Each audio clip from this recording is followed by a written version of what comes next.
আসসালামু আলাইকুম। আশা করি সবাই ভালো আছেন। আমি ভালো আছি আলহামদুলিল্লাহ। আজকে আমার পরবর্তী ভিডিওতে একটি নতুন বিষয় নিয়ে কথা বলবো, যেটা আমাদের জীবনের জন্য ভীষণ গুরুত্বপূর্ণ।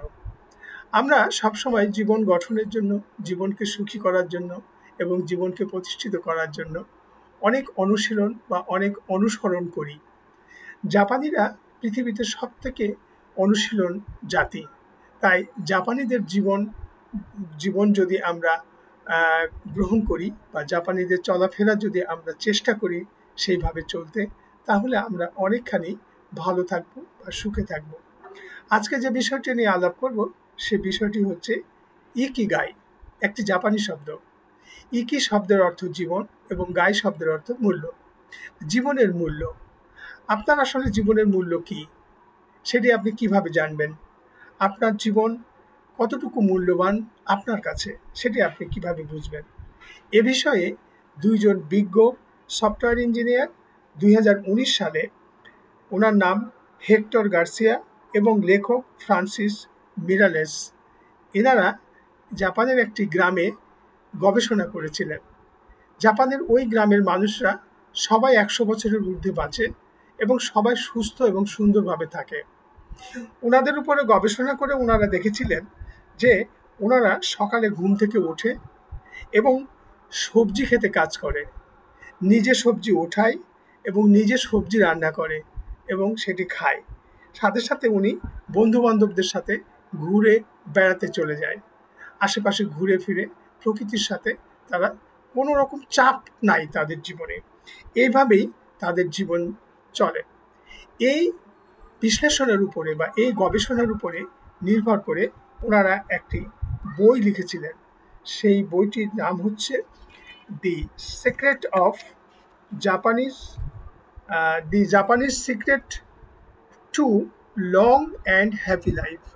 দি Japanese secret to long and happy life. এই বইয়ে তারা যা গবেষণা করেছিলেন তার ফলশ্রুতিতে তারা 10টি পয়েন্ট বা 10টি রুলস তারা লিখে গেছেন। সেই রুলসগুলোকে বিশ্লেষণ করলে আমরা দেখতে পাই, 1 নম্বর, সদা সক্রিয় থাকুন, নো রিটায়ারমেন্ট, জীবনে কোনো অবসর নেই।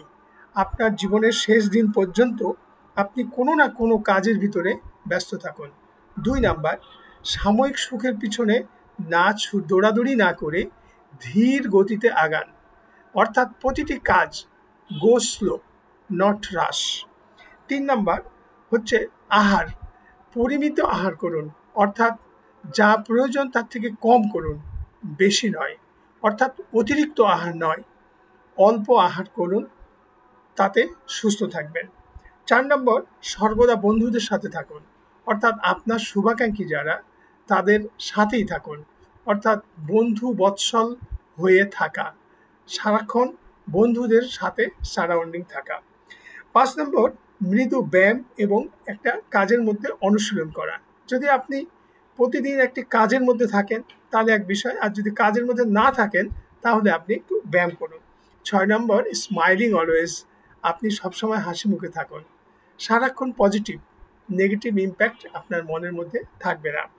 7 নম্বর, প্রকৃতির সাথে থাকুন, অর্থাৎ আপনি বাইরে বের হন, আপনি খালি পায়ে হাঁটেন, আপনি পুকুরে গোসল করেন, বৃষ্টিতে ভেজেন, এই ধরনের প্রকৃতির সাথে আপনি থাকুন।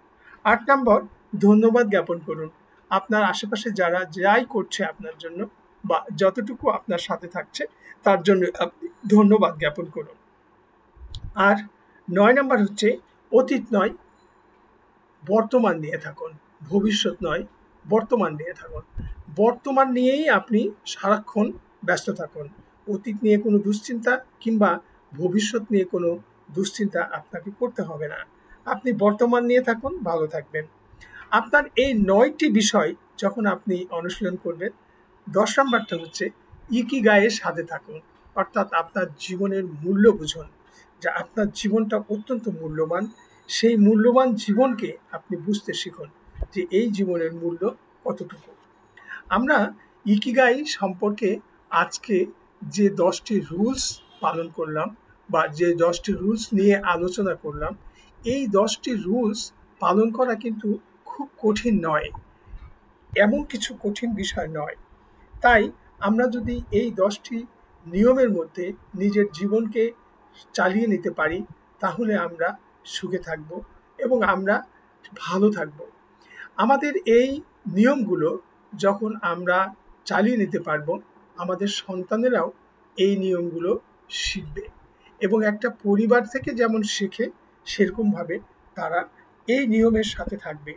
তখন তাদের জীবন দীর্ঘায়ু হবে, সুস্থ হবে এবং তারা প্রতিষ্ঠিত হবে। আপনার সন্তানকে সুসন্তান বানানো, আপনার সন্তানকে বলিষ্ঠ, কর্মঠ একজন দক্ষ মানুষ বানানো এবং সুনাগরিক বানানো আমাদের সোপান। আমরা সেই জন্যই বিভিন্নভাবে বিভিন্ন বিষয়ে আপনাদের সামনে কথা বলি এবং সেই বিষয়গুলো নিয়ে আলোচনা করি, আপনাদেরকে অনুপ্রাণিত করার চেষ্টা করি, যাতে আপনারা আপনাদের সন্তানকে আপনাদের মাধ্যমে শিক্ষা দিয়ে সুন্দর ভবিষ্যৎ গড়ে তুলতে পারেন। আপনার সন্তান ভালো হোক, সুসন্তান হোক, আপনার দুর্দিনে, আপনার বয়ঃসন্ধিকালে তারা আপনার পাশে থাক, এই সোপান নিয়ে সুসন্তান গড়ার লক্ষ্যে আমরা কাজ করে যাচ্ছি। আমাদের সাথে থাকুন, আমাদেরকে সাবস্ক্রাইব করুন, আমাদের চ্যানেলটি সাবস্ক্রাইব করুন।